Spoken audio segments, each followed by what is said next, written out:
kulanti wacan oo wanaagsan dhageystayaal ku soo dhawaada barnaamijka waxbarashada ee raadiyo Beerula. barnaamijka waxaa idila socodsiin doonta anigoo ah Xawluula Aadan Xuseen, dhanka farsamada waa Maxamed Yuusuf Cabdullaahi.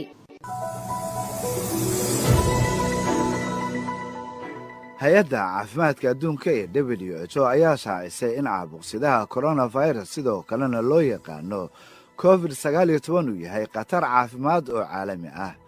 coronavirus waa cudur ku dhaca neef mareenka kaas oo si fudud ugu gudbi kara xiriirka dhow. waad yarayn kartaa halista qaaditaanka cudurka COVID-19 adigoo si joogto ah u nadiifinaya islamarkaana jeermiska ka dilaya agabka iyo oogooyinka inta badan la taabto. agabkan waxaa ku jira daaradamiyaha, gaanjada albaabka, sidooyinka, suuliyada iyo waaskada amaba weji dhaqa. haddii aad aragto in shaygu wasaqaysan yahay, ku dhaq marka hore biyo iyo saabuun iyo nadiifiye guud. fadlan si fiican u qallaji oogooyinka. xaqiiji in qolku hawo fiican leeyahay haddii ay suurtagal tahay. si aad xog sugan u hesho, la soco wararka wasaaradda caafimaadka ee ku saabsan cudurkan. xusuusnow, qayb ayaad ka qaadan kartaa dadaalada lagu yaraynayo faafitaanka cudurka COVID-19. xogtan waxaa idiin soo gudbinaysaa hay-adda caafimaadka adduunka ee WHO. intaasi aan kaga gudubno fariintaasi wacyigelinta ee ku saabsan caabuqa corona. toddobaadkan barnaamijka waxbarashada ee raadiyo Beerula waxaan ku eegi doonaa iskuulka Alfa oo ah iskuul hoose dhexe islamarkaana ku yaala xaafadda Kooshin ee magaalada Beledweyne. maamulaha iskuulka Alfa Ustaad Khayr Cabdullaahi Faarax ayaa raadiyo Beerula uga waramay goortii la aasaasay iskuulkan iyo tirada ardayda dhigato. run ahaantii aad baan idin salaamayaa Beerula. runtii iskuulkan Alfa waa iskuul fac weyn markaasi magaalada Beledweyne ee xarunta gobolka Hiiraan laga furay 2006 muddana soo shaqeynayay. haddaan idiga hadlo ama idiga taariikhiyo ruuxantii taariikh weyn ayuu magaalada Beledweyne uu ku leeyahay. baahida waxbarasho iskuulkana loo furo waxay ahayd ugu horeyntii waxaan ku furnay maadada caafimaadka ee markaas luqadda Ingiriiska, iyadoo iskuulad badan magaalada ay ka jireen iskuulad ka bixiyo, laakiin markaas aysan jirin baahi ka xaqabtarid xagga luqadda, khaasatan ku hadlada in ardayga luqadda sidii la rabo ugu hadlo ama uu fahmo markaas maxaan iraahdaa dadka ajaanibta uu fahmo luqadda. sidoo kale inta caafimaadka waxaan ku hormarinay si aad markaas u heer sare ah, iyadoo waliba ay jiraan barnaamij caafimaad ee markaas bulshada reer Hiiraan aan kaga faa'iideyno maalmaha Khamiista iyo Jimcada ah, kuwaas oo markaas ay ku bartaan si lacag la'aan ah. sidoo kale inta waxaan si lacag la'aan aan ku bixinaa oo aan ku soo kordhinay sanadkan, maadaama wasaaradda waxbarashada ee markaas ay soo kordhisay maadooyin cusub sida maadada technology-ga ee hore aanan loogu ogeyn markaasi ama aan ku darsanin nidaamkii waxbarashada aysan noogu jirin ee xagga maxaan yiraahdaa nidaamiga aan ku ogeyn. marka sidoo kale inta waxaan maalmaha Khamiista iyo Jimcada si lacag la'aan aan ku bixinaa maadadaas technology-ga iyo xisaabta aan ugu talagalnay inay kaga faa'iideystaan ardayda dugsiyada dhexe. Ustaadii waad mahadsantahay, waxaad warbixin inaga siisaa imise ayay gaarayaan guud ahaan ardayda iskuulka dhigato. maasha Allah, run ahaantii iskuulka qaybna waa profit, qaybna waa qaybta dugsiga hoose iyo dhexe. ardaydana sideedaba waa marba heer. waqti xadarkan hadda la joogo ardayda iskuulka Alfa wax ka barta waxay gaarayaan 500 oo arday. tan iyo markii iskuulka la furay ustaadii iyo mas'uul dafcadood ayaa ka qalin jibisay. maasha Allah, waa su'aal wanaagsan oo u baahan run ahaantii in laga jawaabo. iskuulkani alfi tan iyo markii la furay waxaa ka qalin jibisay ilaa iyo 19 dufcadood markaas isugu jira maadooyin kala duwan haddii ay noqon lahayd saxaafadda, kombiyuutarka, ingilishka, caafimaadka, maadada la yiraahdo public of speaking ee fagaarka hadalka, iyo sidoo kale maxaan yiraahdaa luqadda carabiga oo iyadana sidoo kale aan ku bixino, iyo sidoo kale waxaa jira maadooyin kale markaas dugsiga hoose iyo dugsiga dhexe. ma jiraan maadooyin qaas oo iskuulka alfa ka baxo? dabcan maadooyin qaas way jiraan. iskuul kastoo dhisan wuxuu ku dhisan yahay iskuulkani alfi. maadooyinka sida gaarka ah loogu garanayo waxaa ka mid ah ingilishka iyo caafimaadka iyo sidoo kale saxaafadda, iyadoo bulshada reer Hiiraan marqaati ay ka yihiin inuu yahay iskuulkani alfi iskuulkii ugu horeeyay ee saxaafadeed ee laga hirgeliyay ama laga furo magaalada Beledweyne ee gobolka Hiiraan. sidoo kale iyadoo uu yahay iskuulka kaliya ee saxaafadeed ee haysta markaas aqoonsi saxaafadeed ee markaas la wada aqoonsan yahay haysta luqadda ingiliishiga iyo caafimaadka iyo sidoo kale saxaafadda. iskuulkan waa maadooyinka oo aad ugu horumaray ee bulshadana marqaati ay ka yihiin. iskuulkan sidaan horeba idigu sheegay waa iskuul facdheer oo la furo 2006 ayaan ka furnay magaalada Beledweyne ee xaruntan gobolka Hiiraan. maasha Allah in badan ee reer Hiiraan ayaana markaas ka faa'iideysatay. intaan noolnahayna insha Allah waan rajaynaa inaan sii faa'iideyn. haddii aan tusaale u soo qaadana maadada ingiliishka kale inta qaab nooceed ardaydu u fahansiisaan? maasha Allah maadada ingiliishiga inaga nidaamka aan isticmaalna waxay tahay nidaam horta waxaa muhiim ah ardayga siduu luqadda ugu hadli lahaa. bulshada inteeda badan Soomaaliyeed ee baranaysa luqadda ingiliishiga qaasatan bulsho weynta amaba ardayda markaas ku dhaqan magaalada Beledweyne ee xaruntan gobolka Hiiraan waxaa aad ugu adag sidii ugu hadli lahaayeen luqadda ingiliishiga. waxaad arkaysaa arday 2 sano ama 3 sano luqadda ingiliishiga soo baranayay aan welina ku hadli karin oo aanan awood u lahayn inuu markaas uu 2 eray isdaba dhigo. innaga waxaan xoog saarnaa sidii ardaygu ugu hadli lahaa luqadda ingiliishiga. waxaan xoog ka saarnaa ardayga ku hadlida inuu luqadda ingiliishiga ugu hadlo sida saxda ah ee loogu talagalay, iyadoo weliba ay jiraan koorsooyin gaagaaban oo hadalkaas aan ku dhisno ah muddo 6 bilood aan ku bixino. xitaa waxaa jira koorsooyin ayagana 3 bilood oo luqadda ingiliishiga iyo grammarka aan ardayda kaga dhisno, kuwaas soo baxo 5 maalmood iyo maalmaha Khamiista Jimcada aan ugu talagalna dadka waqtiyada kale aan firaaqada u helaynin ama ardayda jaamacadaha iyo kuwa dugsiga dhexe, maadaama aad ay ugu adagtahay ardayda dugsiga dhexe luqadda ingiliishiga iyana aad ay ugu adagtahay. mise macallin ayaa wax ka dhigtay iskuulka alfa? maasha Allah iskuulka alfa macallimiinta wax ka dhigta waa guud ahaan waa 8 macallin. ma jiraan arday iskuulka ka qalin jibiyay isla markaana dib macallimiin ugu noqday isla iskuulka? waa su'aal da'weyn jawaabna u baahan. iskuulkani alfa waa marqaati umadoonta macallimiinta iskuulka ka howlgasho idil waxay ka wada qalin jibiyeen iskuulkani alfa ayagoo markaas arday ka soo ah muddo haddana macallimiin ka ah, iyadoo weliba ay jiraan dad sidaas oo kale macallimiin ahaa annagana aan tababarna maantana ka shaqeeya magaalada Beledweyne ee xarunta gobolka Hiiraan. maasha Allah way jiraan aad oo weyn. ma jiraan arday iskuulka barbaarin loogu sameeyo isla markaana laga soo dhiso maadooyinka hoose? dabcan sidaan hore u soo sheegay way jiraan. iskuulku waa dugsi hoose dhexe. sanadkii hadda la soo dhaafay waxaan imtixaan aan ugu fariisanay imtixaankii markaas ay qaadaysa wasaaradda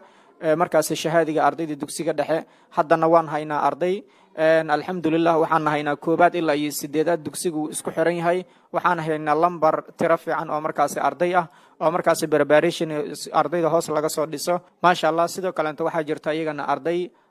agoon ah iyadana iskuulka dhigato oo markaas tiro aad u badan. iskuulka alfa meeqa xarumood ayuu ku leeyahay gudaha magaalada Beledweyne? gudaha magaalada Beledweyne iskuulka alfa wuxuu ku leeyahay 2 xarumood. xarunta koowaad waxay ku taalaa xaafadan Iridaamin ayay ku taalaa. xarunta labaadna waxay ku taalaa xaafadda Buundaweyn laanta Boole Yaquub. isagana sidoo kale laantaas waxaa lagu bixiyaa barbaarishinka waxaana ardayda loogu soo dhisaa dugsiga hoose iyo dugsiga dhexe iyo sidaan horeba u soo sheegay maadada technology-ga iyo xisaabta oo iyadana fasalka 5aad ilaa iyo fasalka 8aad lagu bixiyo si lacag la'aan ah, kuwaasoo laga heli kara xarumaha 2 xarumoodba 5 maalmood iyo Khamiista iyo Jimcada. sidaan ka warqabno ustaadii waxaa jira arday agoon iyo danyar aan awoodin lacagtii ay wax ku baran lahaayeen, qaab noocay u soo dhaweysaan ardaydaas? maasha Allah waan la macaamilnaa. inta badan ardayda agoonta ah waxba lacag kama qaadno. bulshada reer Hiiraan ee maanta codkayga dhageysanaysan insha Allah waxaan ugu baaqayaa arday allaala ardaygii agoon ah oo Ilaahay subxaanahu wa ta'ala markaas oofsaday aabihii waxaan ka ballan qaadaynaa ilaa iyo heer dugsi sare inaanu iskuulka alfa waxba lacag uusan ka qaadi doonin. ardayga agoon ah dugsiga dhexe annaga ka soo saari doona, dugsiga sarena insha Allah ta'ala hadduu Ilaahay yiraahdo dugsiyada sare ee gobolka Hiiraan ka jira ayaan u gudbin doonaa, iyadoo markaas dugsiyadaas aan kaga dhameyn doono si free ah oo lacag la'aan ah ilaa iyo heer dugsi sare. cid allaale ee markaasi caruur ay guryaha u joogaan oo agoon ah waxaan u sheegaynaa amaba garab aan ku siinayna annaga intaan noolnahay in agoonta wax lacag aanan ka qaadi doonin arday allaalo agoon ahna wuxuu iskuulka alfa u fudinayaa waxbarasho lacag la-aan ah ilaa iyo heer dugsi sare ah annaga ayaana ballan qaadayna ma jiraan dad waaweyn oo iskuulka dhigta hadday dhigtaan maxay tahay maadooyinkaas ay bartaan dadkaas dabcan maasha allah way jiraan dad waaweyn oo iskuulka dhigta waxaana jirta xigmad dhehaysa waxbarashada sideedaba lagama weynaado waxaa jira dad waaweyn waqtiyada khamiista iyo jimcada ama subaxii iskuulka 12 ilaa iyo 2 saacadood dad markaasi barta way jiraan luuqadda afkeena hooye ee Soomaaliga markaasi barto iyo xisaabaadka dad kale iyagana waxaa jira koorsooyin gaagaaban oo barto luuqadda Ingiriisiga iyo sidoo kale inta dad badan ayna barto way jiraan dad waaweyn barta markaasi koorsooyinka sida kombiyuutarka iyo koorsooyin kale sidoo kale inta ayagana aan ugu deeqnay dadka aanan jaanis helinin waqtiyada kale oo markaas aan bixinayna habeenkii iyo khamiistii jimcada sida Englishka caafimaadka kombiyuutarka iyo sidoo kale inta maadada technology-ga oo ah maada aad muhiim u ah wayna jiraan dad waaweyn ah aad boqolna way gaarayaan dadka waaweyn markaas waalidiin ama hooyooyin iyo aabayaalba markaas dad waaweyn ay markaas waxbarasho markaas dhigto way jiraan qof walina wuxuu bartaa sida isaga baahidiisa ama rabitaankiisa wax markaas uu u baahan yahay guud ahaan ardayda iskuulka dhigata qaab nooc ay wax u bartaan ama ay u fahmaan runtii ardayda waxay bartaan maadooyin kala duwan inta badan waxaan ardayda wax u barnaa ardayga waxaa muhiim in waqtiga laga kontrolo inuu xiisada yimaado inuusan imaanin in ardayga waalidiintiisa lala xiriiro maadaama waqtigan hadda la joogo inta badan ay yar tahay waalidka iyo ardayga in la isku xiro waxaan ku dadaalnaa ardayga iyo waalidka inaan isku xiri lahayn sida ardayga maadada uu dhigto kontrol badan loogu sameyn lahaa haddii aan ku hormaro maadada caafimaadka oo kale ardayga barta waxaan u sameynaa dabagal aad u ballaaran iyo practical joogto ah 5 maalmoodna waxaan siinaa practical khamiista jimcadana waxaan siinaa sidoo kale inta practical ayaan siinaa kuwa luuqadda Ingiriisiga dhiganaya ayaga waxaan ku tababarnaa qaab markaasaan ugu talagalna sidii ugu hadli lahaayeen inagoo maalin walba u sameynayna practical xagga speakingka inay luuqadii ay ku hadlaan in iskuulaad kale ay booqdaan in sameecado loo shido oo English loo shido la yiraahdo maqal ah dhageysta ay turjuma sidoo kale in projector inta loo soo qaado darbiga loo saaro muuqaalo loo shido la yiraahdo bal Englishkana turjuma maasha Allah arday aad u wanaagsan ka soo saarnay luuqadda Englishka ku hadli karto luuqadda waan garanayaa macna soo dhalan mayso qofku uu akhrin kara wuu fahmi kara laakiin muhiimadda waxay tahay ardayga inuu hadli karo uu na fahmi karo dadka ajaanibta ah haddii tusaale aan ka soo qaadano ardayda iskuulka alfa luuqadda Ingiriisiga ka barata doorashada hadda ka dhacaysay Mareykanka waxay noqdeen arday markaas waadna ka daawan kartaan ama aad ka eega doontaan beeshka iskuulka alfa ardayda iskuulka alfa wax ka barato ee turjumiisa khudbadii uu soo jeediyay Joe Biden ustaadii gabdhaha door intee leeg ay ku leeyihiin waxbarashada ka socota iskuulka alfa maasha Allah aad baad u mahadsantahay waana su'aal muhiim u baahan in laga jawaabo runtii iskuulkani alfa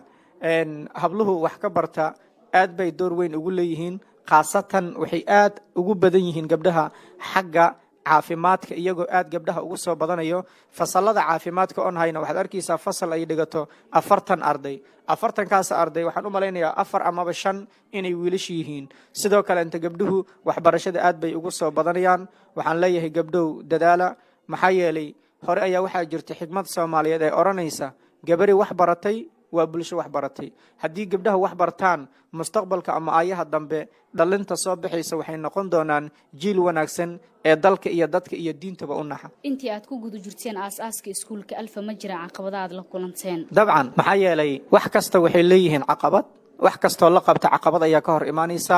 wixii siyaada way naaqusaan wixii naaqusana way siyaadaan caqabado badan ayaan la soo kulanay intaan waxbarashada ku jirnay dhibaatooyin badan waxaad arkaysaa kaga imaanaysa sometimes xagga ardayda kaga imaanayso xagga bulshada kaga imaanayso marka caqabadaha waxbarashada aad bay u badan yihiin laakiin maadaama annaga aan nahay macallimiin khaasatan anigoo ah maamulaha guud ee iskuulka alfa waxaan diyaar u nahay amaba dhaxdan u soo xiranay caqabad kasta ee noogu timaado bulshada in aan wax barayno inaan u dulqaadano walow aan naftaynaba aan ku weynay ugu dambeyntii ustaadii ardayda ku dhageysanaysa jecel waxbarashada maxaad ugu baaqaysaa ka macallin ahaan iyo ka maamul ahaan aad baad u mahadsan run ahaantii waa su'aal muhiim ah u baahan in laga jawaabo bulshada reer Hiiraan khaasatan dhalinta wax barato waxaan ugu baaqi lahaa alfa waa xarunta waxbarashada maxaa yeelay Soomaalidu waxay tiraahdaa rag isfaanshay waa ri isnuugtay innaga meesha waxaan ku haynaa waxbarasho tayaysan waxaan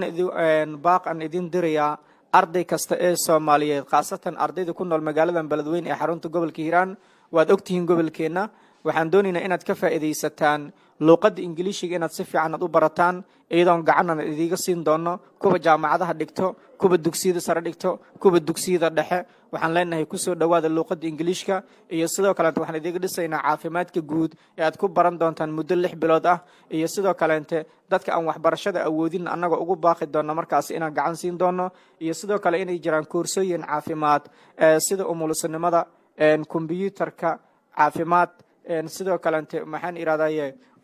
iyo maadooyin kale intaas lamid oo khamiista jimcada ku baxo si lacag la'aan ah inaan markaas idigu soo dhaweyn doono waxaan sidoo kale aan rabaa inaan fursadana kaga faa'iideystaan u sheego waalidiinta in iskuulka Alfa ardayda ugu soo hagaajiyeen inay jiraan ardayda dugsiyada dhexe inay jiraan 5 maalmood iyo maalmaha khamiista jimcada maadada technology-ga in lagu baranayo si lacag la'aan ah iyadoo markaas practical leh ayna ku siinayaan macallimiin khibrad u leh ayada waliba maadada technology ay weheliso maadada xisaabta maxaa yeelay ardayda dugsiyada dhexe xisaabta iyo technology-ga waa labada maado aad ugu adag iyo waliba Englishka laakiin anaga waxaan ardayda kaga faa'iideynaa technology-ga iyo xisaabta 5 maalmood iyo khamiista jimcada si bilaash ay ku baxayaan waalidiinta baaq baan u dirayaa dhalinta Soomaaliyeed iyagana doonay inay wax faa'iideystaan caafimaadkan idigu soo dhaweynina kombiyuutarkan idigu soo dhaweynina waa si lacag la'aan ah English course waxaad heli doontaan 5 maalmood iyo khamiistii jimcada ardayga hore luqadda Ingiriiska u soo bartay laakiin ku hadalkeeda uu dhibayo waxaan ka hadalka kaga dhisi doonaa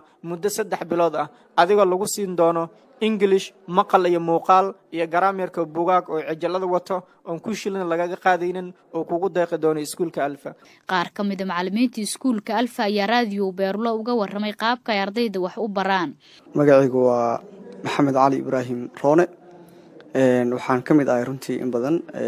macallimiinta iskuulka Alfa sidoo kale waxaan ahay maamul ku xigeenka ama maamul ku xigeenka iskuulka Alfa ayaan ahay in badan runtii waxaan in badan iskuulka saan wada ogsoonahay maadaama uu yahay iskuul facaweyn misana la soo aasaasay 2006 waxaan dareemi karnaa iskuulka heerar kala duwan inuu soo maray ani ahaan hadda waxaan in badan xooga aan saaraa misana aan dhigaa maadada Ingiriiska iskuulka yacni maadaama Ingiriiska uu yahay luqadaha ugu horeeya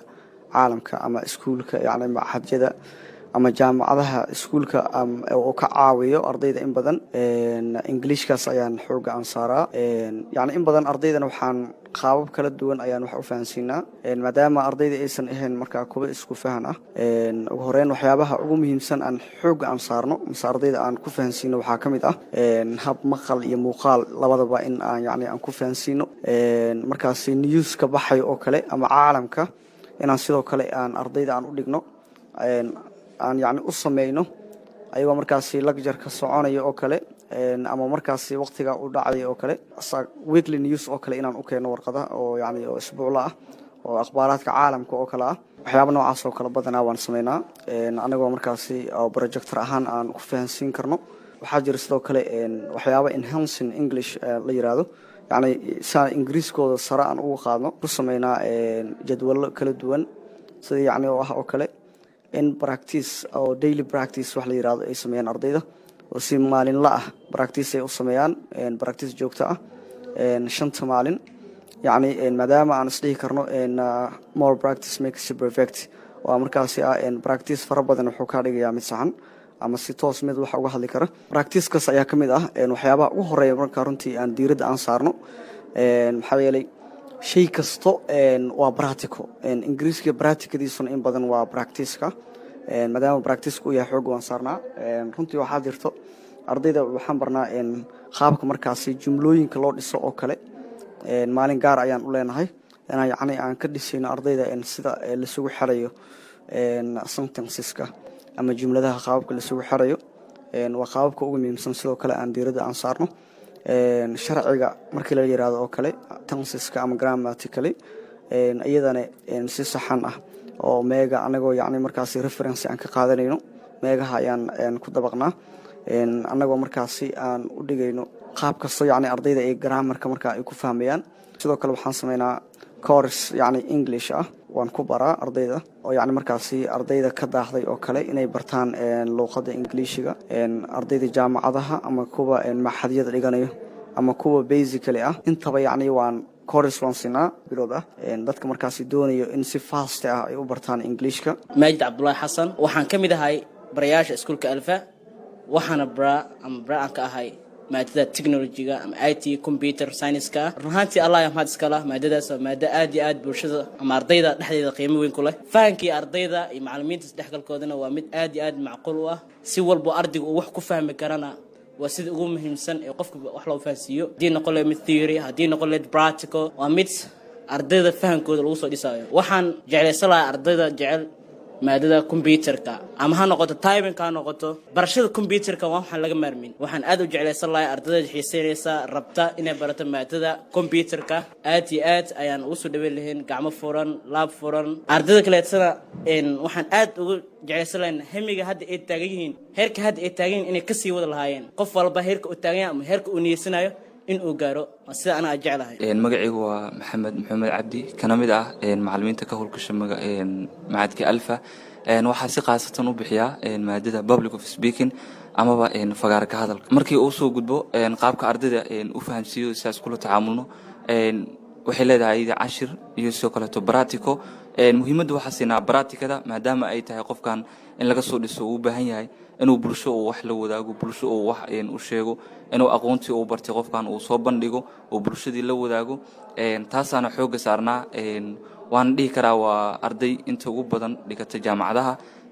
waana arday wax durba fahmayso sida ugu wanaagsan hadii la isku la shaqeeyo waa si qaabka ugu fudud ugu macquul galsan la dhihi karo ardaydaas wax way ku fahmi karaan marka baaq waxa ugu dariyaa dhammaan ardayda wax ku dhaqan magaalada Beledweyne xarunta gobolka Hiiraan inay wax barashada ku dadaalaan qofka markii uu wax barto nasidaantiisa wuxuu kala garanayaa waxa xumaha ah iyo waxa sama ah laakiin qofka hadii uu wax baran wuxuu ku dhaqmayay ha ahaadaano xumaan ha ahaadaano samaan ma kala garanayo markii uu wax barto qofkaas qofka wax bartay qofka aan wax baran farqi weyn u dhaxeeyo waa sida qof guri mugdi oo kala iyo guri ilaysayo marka waxaan ku boorinayaa kuna bogaadinayaa inay wax barashada ku dadaalaan wax barashadana waxay ka caawinaysaa bari ka maalin in adiga nasd ahaantaadana ku anfacdid dalkiina ugu anfacdid dadkaadina ugu anfacdid marka intaas ugu baaqay qaar ka mid ah ardayda iskuulka Alfa ayaa raadiyo Beerula uga waramay qaabka wax loo baro magacaygu waa Aisha Maxamed Axmed oo dhigata oo ka mid ah ardayda dhigata iskuulka Alfa waxaan dhigtaa maadada Ingiriiska fahamkeeda aad ayuu igu fiican yahay macallimiinta si fiican ay ii fahansiiyaan waxbarashada waxay ugu dhiirigeliyaan waalidiintayda inay guul ka gaaro waan ku faraxsanahay inaan ka mid noqdo ardayda iskuulka Alfa magacaygu waa Ramli Cismaan Cali waxaan ka mid ahay ardayda wax ka barata iskuulka Alfa waxaan ka bartaa maadada saxaafadda ama journalism-ka sida garanayaan dadka macallimiinta wallahi si aad ayay wax ii fahansiiyaan waalidiinteedana way ugu dhiirigeliyaan intuba waa mahad celina waxaan rajeynayaa inaan heer fiican ka gaaro maadada saxaafadda aan bulshadana si wanaagsan aan ugu adeegi doono macallimiinta iskuulka Alfa ayagana ugu mahad celinayaan sida wanaagsan ee wax ii fahansiiyaan waan ku faraxsanahay inaan ka mid noqdo ardayda wax ka barata iskuulka Alfa magacaygu Nima Cabdi Maxamed waxaan ka mid ahay ardayda iskuulka Alfa dhigato qaar ahaan maadada Ingiriiska waan ku faraxsanahay inaan gaari doono waan ku faraxsanahay inaan iskuulka Alfa wax ka barto macallimiinteedii iyo shaqada macallimiinteedii waxay igu dhiirigeliyeen waalidiintay aad iyo aad u mahad celinaya guul ayaan rajeynayaa magacaygu waa Xamdi Yuusuf Maxamuud oo ka baratay iskuulka Alfa maadada saxaafadda waxaan ka mid ahay ardayda dhigato maadada saxaafadda gaar ahaan iskuulka Alfa waxaan igu dhiirigeliyay waalidiintayda hooyada iyo aabahay wax macallimiintayda si fiican ayay ii fahansiiyeen maadada journalism-ka inaan wax badan bulshada u qabto ayaan rajeynaya waana ku faraxsanahay inaan ka mid noqdo ardayda iskuulka Alfa magacaygu waa Maxamed Daxkiin Umar Isaaq oo dhigta iskuulka Alfa waxaan ka bartaa maadada Ingiriiska macallimiintayda igu dhiirigeliyay iyo waalidiinteeda waxaan rajeynayaa inaan gaaro guul inaan wax ka barto iskuulka Alfa waxaan rajeynayaa inaan guul weyn gaaro maadada Ingiriiska waan ku faraxsanahay inaan ka mid noqdo ardayda dhigata iskuulka Alfa bismillaah magacaydu Cabduuli Saaq Idris waxaan ka mid ahay ardayda dhigta iskuulka Alfa school waxa igu dhiirigeliyay inaan wax barto waalidiintay waxaan bartaa maadada Ingiriiska insha Allah waxaan rajeynayaa inaan heer sare ka gaaro maadadaas magacaygu yahay Axmed Xuseen Cabdi kana socda iskuulka Alfa kana bartaa maadada public of speaking. waxaan aadana dhiirigelin maadada macalimiintan aad iyo aad ay fahansiyaan maadadan public of speaking. aad iyo aad ayaan ugu mahadcelinayaa waalidiinteyda macalimiinteyda si aad ku wadanintiin waxbarashada waalidiinta macalimiinta wax waliba. waxaan rajeynayaa inaan noqdo ardayga ugu sare. sidoo kalena waxaan ku faraxsanahay inaan ka mid noqdo ardayda iskuulka alfa. bismillaah, magacaygu waa raxma cali cabdi aan iskuulka alfa dhigato khaasatan maadada saxaafadda. maasha allah waa ku faraxsanahay in idaacadda beerulo ee wareysi naga qaado. waxaan u mahadcelinayaa xaawilul ustaadkeena ustaad maxamed. maasha allah maadada saxaafadda waxay igu dhiirigelin waayo awal maanan awoodin inaan dad oo bulshada wax kasoo horjeediyo, laakiin haddirta maasha allah alxamdulilah waa ku faraxsanahay inaan wax oo kasoo horjeediyo. waxay igu dhiirigelin maadadan inaan barto waalidiinteyda iyo ustaad maxamed maxamuud cabdi. waanu ku mahadsiya ustaad maxamed. idaacadda beerulo waanu ku dhownahay. waxaan rajaynayaa maadada inaa maasha allah oo kii ka gaaro concept fiican oo bulshadeeda ugu adeego maadadan insha allah. magacayga waa luul xasan yuusuf. waxaan ka mid ahay ardayda wax ka barata iskuulka alfa. kale waxaan ka barta waa maadada kombyuutarka. macalimiinteeda si fiican ayay wax ii fahansiyaan. kale maadadan waxaan rajeynayaa inaan heer aan ka gaaro ilaa xad aan si wanaagsan u barto. teeda kale waxbarashadeeda waxaa igu dhiirigeliyey inaan ilaa heer jaamacadeed hadda maraya oo jaamacadda hiiraan ayaan dhigtaa. waxaa intaas igu soo dadaalayay ilaa secondary dugsi ilaa jaamacad heerkan ay soo gaarsiiyey waalidiinteyda. markastana igu dhiirigeliyay ila garab taagan iyo macalimiinteeda oo qiimaha badan. waxaan ku faraxsanahay iskuulka alfa ardayda wax ka bartay inaan ka mid noqdo. guud ahaanba dhegaystayaal waxaa intaa kusoo gabagabeynayaa barnaamijka waxbarashada ee raadiyo beerula. barnaamijka waxaa idila socodsiinaysay anigoo ah xawluul aadan xuseen. dhanka farsamada waa maxamed yuusuf cabdullaahi. intaa barnaamijka dib uu kulmayna waxaa idinkaga tegayaa sida ay nabadgelyo.